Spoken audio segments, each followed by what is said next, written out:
नमस्कार मेरे प्रिय विद्यार्थियों, आप सभी का मेरे WOP के इस चैनल डॉक्टर विनी शर्मा में हार्दिक स्वागत और अभिनंदन है। प्रिय विद्यार्थियों, आपके सामने उपस्थित है डॉक्टर विनी शर्मा। प्रिय विद्यार्थियों, जैसा कि आपको पता है, हमने पिछले वीडियो में क्लासिकी यथार्थवाद के बारे में हमने पढ़ा और क्लासिकी यथार्थवाद में मार्गेंथो ने जो मूल मान्यताएं बताई थी उसके बारे में हमने अध्ययन किया। आपने उसके क्वेश्चंस भी देखे होंगे और उनको करने का प्रयास भी किया होगा।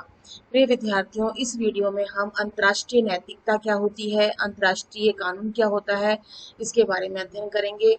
अशांति अथवा विघटन से बचाव के तरीके क्या हैं, मूल्यांकन और क्या मानव जाति को सदा कलह और संघर्ष में ही जीना पड़ेगा, इन सभी बिंदुओं पर चर्चा करेंगे। प्रिय विद्यार्थियों, अंतर्राष्ट्रीय नैतिकता और अंतर्राष्ट्रीय कानून क्या होता है इसके बारे में हम जानते हैं। राजनीतिक यथार्थवाद नैतिकता के प्रति उदासीन नहीं है। मार्गेंथो के ग्रंथ में मार्गेंथो का जो ग्रंथ है उसमें नैतिकता, लोकाचार यानी लोक प्रथा और अंतर्राष्ट्रीय कानून का विवरण मिलता है। मार्गेंथो का ग्रंथ क्या है प्रिय विद्यार्थियों? Political among Nations. राजनीतिक यथार्थवाद में उसने बताया है कि यथार्थवाद नैतिकता के प्रति उदासीन नहीं है। वह लोकाचार, लोक प्रथाएं जो हैं और अंतर्राष्ट्रीय कानून क्या है उन सभी के साथ तारतम्य बनाकर चलता है।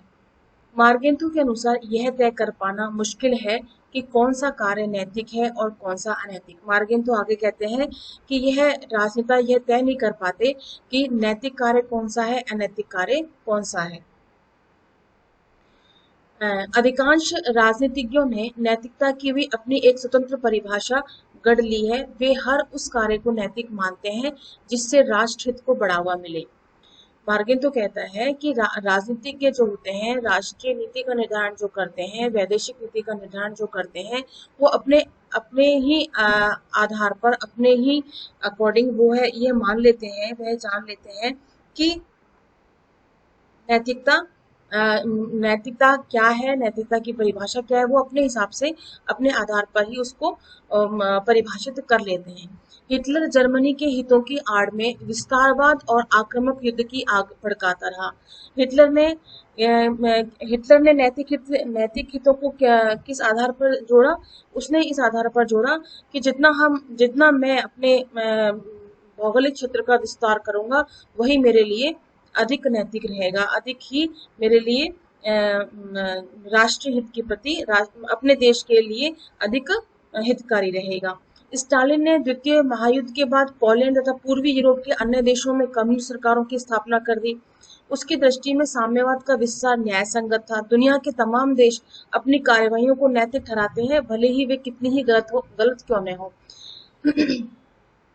विद्यार्थियों, मार्गेंथो ये कहना चाहता है कि चाहे हिटलर हो, चाहे स्टालिन हो, कोई भी शासक रहा हो, वह अपने हितों पर ही वह क्या सोचता है, वह ये नैतिकता को किस आधार पर सोचता है, उसी के आधार पर ही वह नैतिकता की परिभाषा करता है और वही वह विचार करता है कि यही राष्ट्रीय हित है।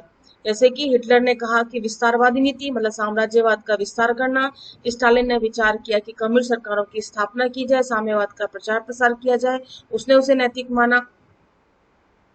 जहां तक अंतर्राष्ट्रीय कानून का प्रश्न है, वह न केवल अस्पष्ट है बल्कि बहुत कमजोर भी है। प्रिय विद्यार्थियों, जैसा कि आप सभी को पता है, पता होना भी चाहिए, जिस प्रकार से राष्ट्रीय कानून जो है वो सुदृढ़ होता है, दृढ़ होता है, कठोर होता है, उससे कहीं कम, है ना, बहुत अधिक कम अंतर्राष्ट्रीय कानून कम कठोर होता है, कठोर नहीं होता, वो सिर्फ नैतिकता के आधार पर ही आधारित होता है। इसीलिए अंतर्राष्ट्रीय कानून को भी परिभाषित हर एक राजनेता अपने आधार पर परिभाषित कर लेता है। इसलिए विद्वानों के समक्ष सदा ये प्रश्न रहा है कि क्या अंतर्राष्ट्रीय कानून वास्तव में कानून है? क्या वह एक बंधनकारी हो सकता है?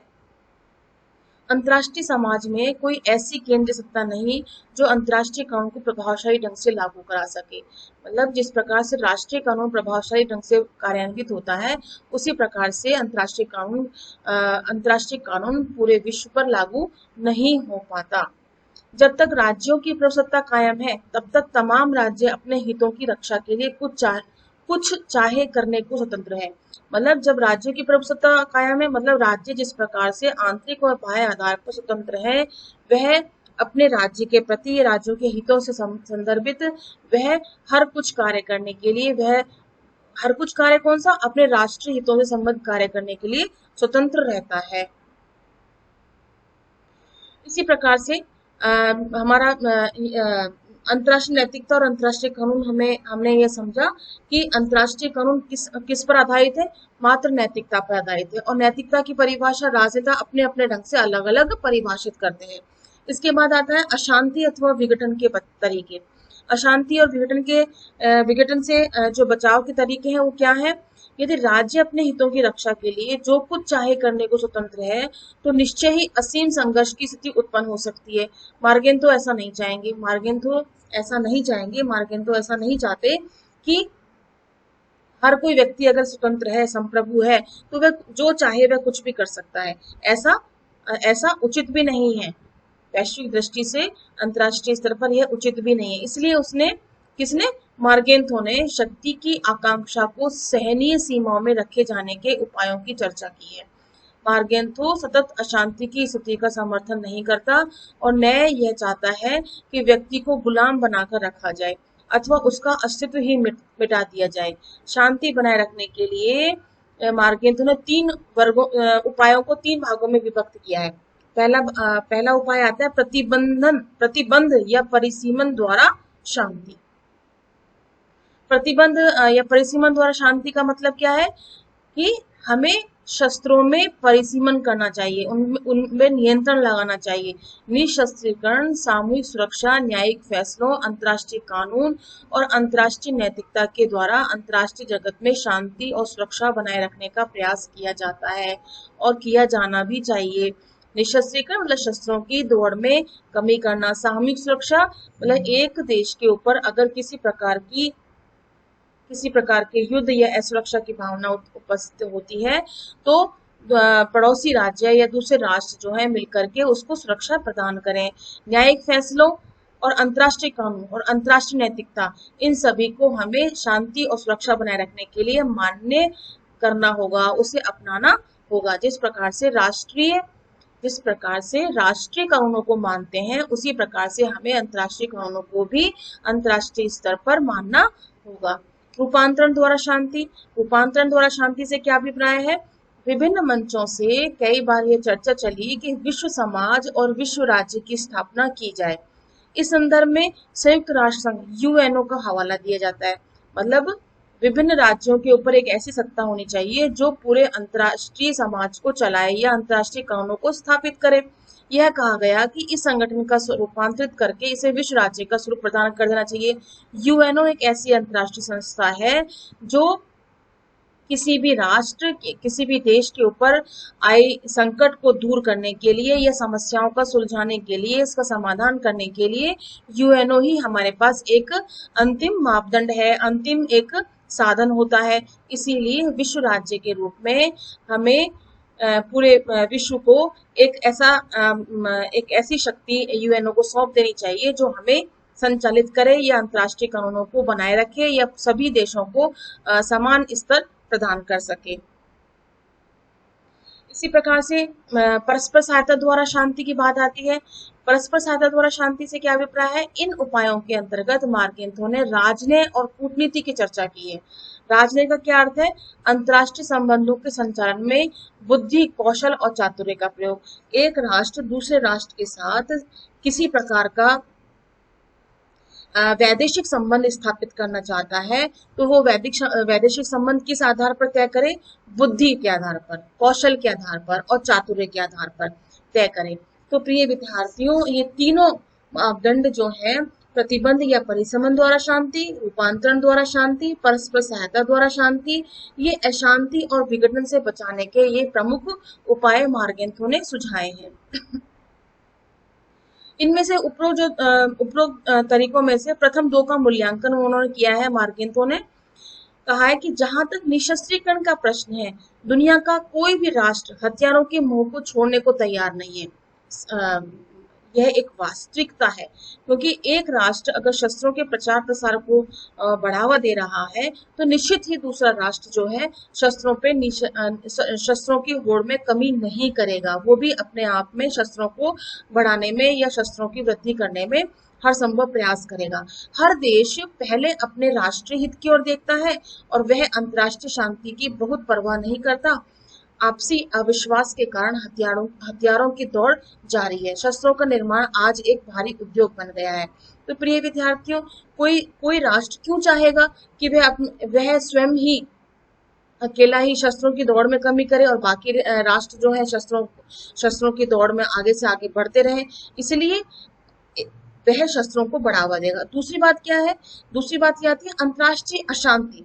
अंतर्राष्ट्रीय अशांति और अविश्वास की भावना इस प्रकार से जोर मार रही है कि एक राष्ट्र दूसरे राष्ट्र पर किसी प्रकार से भरोसा नहीं कर सकता, विश्वास नहीं कर सकता। इसलिए वह ये चाहता है कि हर प्रकार से मैं शस्त्रों की दौड़ में आगे रहूं, अव्वल रहूं। सामूहिक सुरक्षा के साथ 3 शर्तें जुड़ी हुई हैं। पहली क्या? आक्रमणकारी का सामना करने के लिए पर्याप्त शक्ति होनी चाहिए। दूसरा, सभी देशों के बीच सुरक्षा को लेकर सहमति कैसे बनाई जाए। तीसरा, यह आवश्यक है कि सभी देश अपने निजी स्वार्थ से ऊपर उठकर सामूहिक हित के प्रति बलिदान की भावना रखते हैं। सामूहिक सुरक्षा की बात, पहले तो निशस्त्रीकरण की बात आई, फिर आती है सामूहिक सुरक्षा की बात। सामूहिक सुरक्षा में क्या कहा? सामूहिक सुरक्षा तभी प्रदान की जा सकती है जब आक्रमणकारी का सामना करने के लिए पर्याप्त शक्ति होनी चाहिए। मतलब हम हमारे ऊपर किसी राष्ट्र ने आक्रमण किया है तो हमारे पास इतनी शक्ति पर्याप्त होनी चाहिए कि हम उसका सामना कर पाए। सभी देशों की भी सुरक्षा को लेकर सहमति कैसे बनाई जाए, सभी देश सुरक्षित रहे, इसके लिए सहमति कैसे बनाई जाए, उसके लिए भी हमें आपस में एक दूसरे राष्ट्रों के साथ विश्वास की भावना रखनी होगी।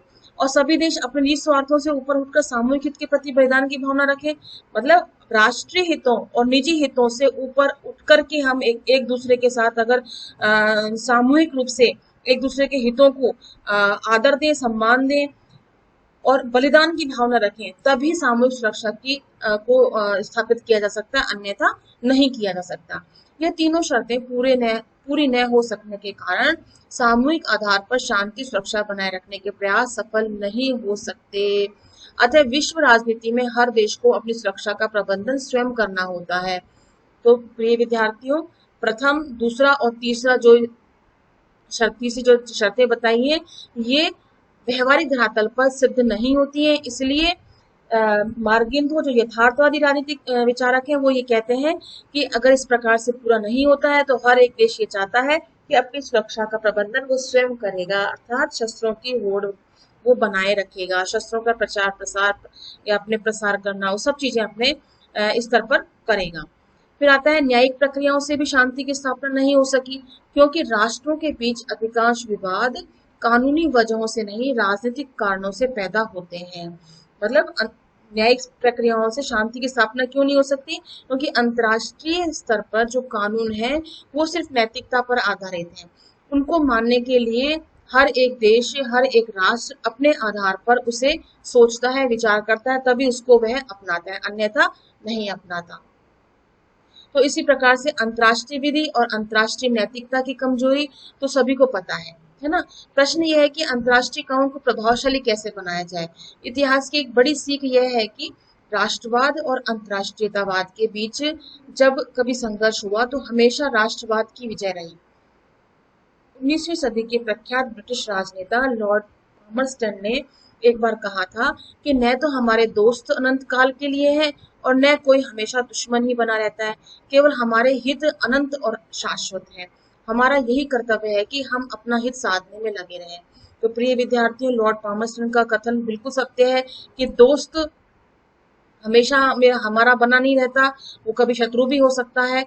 इसी प्रकार से हमारे हित किस में है, हम किस प्रकार से हमारे राष्ट्रीय हित किस में है, वो सबसे अधिक महत्वपूर्ण होते हैं, वही शाश्वत होते हैं और वही सत्य पर आधारित होते हैं। जहां हमारे राष्ट्रीय हित अधिक प्रबल होंगे, हम उसी राष्ट्र के साथ ही अपना अंतर्राष्ट्रीय सहयोग, राष्ट्रीय सहयोग बनाने के लिए प्रयासरत रहते हैं। विश्व राज्य की स्थापना का जो प्रश्न आता है, संसार की मौजूदा राजनीतिक परिस्थितियों को देखते हुए ऐसा लगता है कि विश्व राष्ट्र राज्यों में ही बटा रहेगा।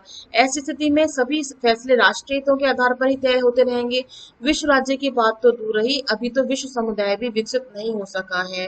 मार्गेन तो आलोचक कहते हैं कि विश्व राज्य की जब बात आती है कि यूएनओ को विश्व राज्य स्थापित कर दिया जाए, घोषित कर दिया जाए, ये संभव नहीं है, क्योंकि सभी के राष्ट्रीय हित सर्वोपरि होते हैं। तो हर एक राष्ट्र अपने आधार पर, राष्ट्रीय हितों के आधार पर फैसले लेता है, नीतियों का निर्माण करता है। अंतर्राष्ट्रीय स्तर पर कोई नीतियों का निर्धारण नहीं होता, कोई फैसले नहीं लिए जाते। इसलिए विश्व राज्य की बात तो बहुत कोसों दूर की बात है। एक विश्व समुदाय हम विकसित कर लें, वही हमारे लिए काफी है, जो कि वो भी अभी तक नहीं हो पाया है। फिर अगला बिंदु हमारा आता है, क्या मानव जाति को सदा कलह और संघर्ष में जीना पड़ेगा?